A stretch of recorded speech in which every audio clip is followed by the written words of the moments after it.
आज की इस वीडियो में हम आयुर्वेद के महत्वपूर्ण विषय वैशज्य कल्पना के अध्याय स्नेह कल्पना को शुरू कर रहे हैं। तो स्नेह कल्पना अध्याय का सबसे पहला पैरा परिचय से स्टार्ट होता है, जिसमें लिखा है आहार एवं वैशज कल्पना के रूप में स्नेह अर्थात घृत, तेल, वसा, मज्जा का उपयोग प्राचीन काल से ही वर्णित है। आचार्य चरक ने स्नेह को शरीर में स्निग्धता एवं मृदुता उत्पादक कहा है। आधुनिक विज्ञान में इन्हें डाइमलसेंट कहा गया है।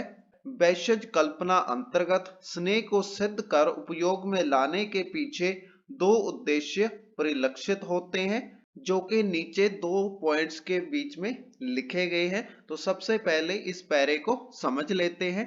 इसमें लिखा है आहार और वैशज कल्पना, यानी कि आयुर्वेद के अंदर आहार और औषधीय कल्पना के रूप में स्नेह यानी कि घी, तेल, वसा और मज्जा का उपयोग बहुत प्राचीन काल से ही किया जाता है। इन विधियों के बारे में पुरातन शास्त्रों में लिखा हुआ है, जिसके अनुसार आचार्य चरक ने स्नेह को शरीर में स्निग्धता और मृदुता उत्पादक कहा है। तो आचार्य चरक के अनुसार स्नेह औषधि शरीर को स्निग्धता और मृदुता प्रदान करती है, शरीर को मुलायम रखती है और उसे सही प्रकार से पोषण देती है। ऐसा यहाँ पर आचार्य चरक ने अपने शास्त्रों में कहा है। उसके बाद आधुनिक विज्ञान में इन्हें डाइमलसेंट कहा है, अर्थात ये औषधियां शरीर के लिए काफी लाभदायक होती हैं।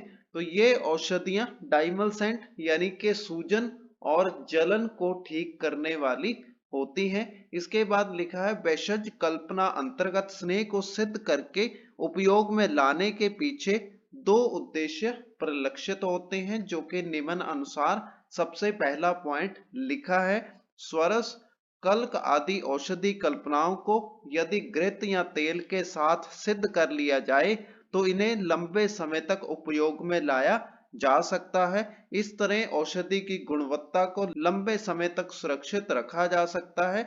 इसके बाद दूसरा पॉइंट है, जिसमें लिखा है औषधि की दोष शामक शक्ति में वृद्धि होती है।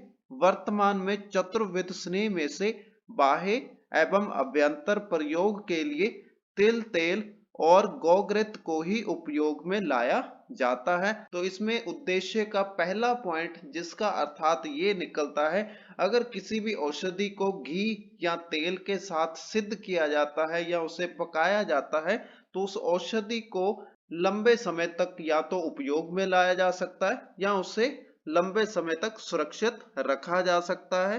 तो इस प्रकार से दो या दो से ज्यादा अलग अलग किस्म की औषधियों को आपस में मिक्स करके बनाने के कारण से ये औषधि ज्यादा एफिशिएंसी वाली हो जाती है।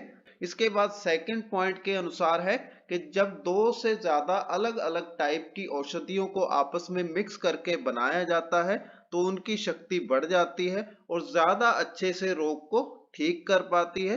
तो यही इन दोनों पॉइंट्स का उद्देश्य है। इसके बाद हमारे पास अगला हेडिंग स्नेह सिद्धि की परिभाषा का लिखा गया है, जिसमें लिखा है यद्यपि संहिताओं में वर्णित स्नेह कल्पना निर्माण अंतर्गत जल, कल्क, स्नेह आदि की मात्रा का उल्लेख किया गया है, लेकिन जहां पर उपरोक्त के बारे में कुछ ना कहा गया हो वहां जल आदि कितनी मात्रा में ग्रहण करना चाहिए, इसके लिए आचार्य चरक ने एक सामान्य नियम बतलाया है, जिसका श्लोक आगे यहाँ पर दिया गया है। तो उसी के अर्थात के बारे में अगले पेज के ऊपर लिखा गया है कि अनुक्त मान में स्नेह सिद्धि हेतु औषधि कल्क से 4 गुना स्नेह अर्थात घृत या तेल को लिया जाता है।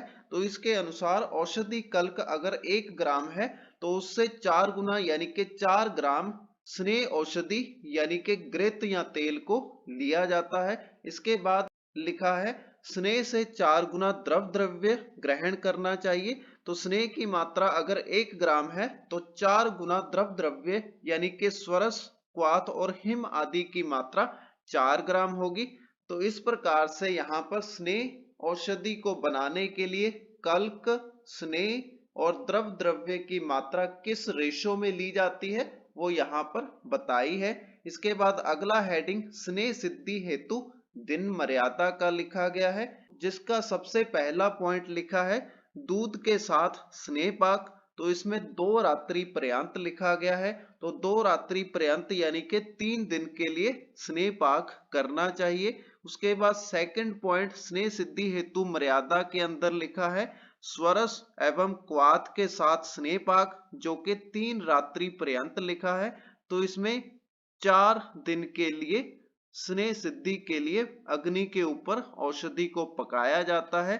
इसके बाद थर्ड पॉइंट के अंदर तक्कर, दही, आरनाल, गौमूत्र के साथ स्नेह पाक का पॉइंट लिखा है, जिसमें 5 रात्रि पर्यंत इसको पकाने के लिए अर्थात 6 दिन के लिए पकाने के लिए कहा गया है। इसके बाद फोर्थ पॉइंट के अंदर मूल एवं लताओं के साथ स्नेह पाक 12 दिन पर्यंत लिखा गया है। इसके बाद पांचवा और आखिरी पॉइंट धान एवं मांस रस के साथ स्नेह पाक का लिखा है, जिसमें औषधि को सिर्फ 1 दिन के लिए अग्नि के ऊपर पकाया जाता है। तो इसमें ब्रैकेट में लिखा है रात्रि में वासी नहीं रखते। तो इस प्रकार से ये पूरी औषधि को बनाने के लिए कैटेगरी के अनुसार अलग अलग औषधियों के अनुसार इसे कितने दिन तक पकाया जाता है वो यहाँ पर मर्यादा बताई है। तो इस मर्यादा के अंदर अगर किसी भी प्रकार से स्नेह कल्पना का निर्माण किया जाता है तो उसमें अगर 2 रात्रि पर्यंत लिखा है या 3 रात्रि पर्यंत है या 12 दिन पर्यंत है, तो इसमें जितने भी दिन लिखे हैं सभी दिनों के अंदर इसे रोजाना 4 से 6 घंटे तक अग्नि के ऊपर पकाया जाता है। तो यहाँ पर स्नेह कल्पना को बनाते समय ना तो 4 घंटे से कम औषधि को 1 दिन में पकाया जाता है और ना ही 6 घंटे से ज्यादा पकाया जाता है। तो ये बात यहाँ पर काफी ज्यादा जरूरी हो जाती है जब किसी भी प्रकार की स्नेह कल्पना का हमें निर्माण करना है। तो इसी के साथ हमारी आज की वीडियो का विषय स्नेह सिद्धि का परिचय, परिभाषा, स्नेह सिद्धि हेतु दिन मर्यादा यहीं पर समाप्त होता है। अगर आपको वीडियो अच्छा लगा तो वीडियो को लाइक करें। तो इसी प्रकार के आयुर्वेद से रिलेटेड कंटेंट को रेगुलर प्राप्त करने के लिए हमारे YouTube चैनल को सब्सक्राइब करें।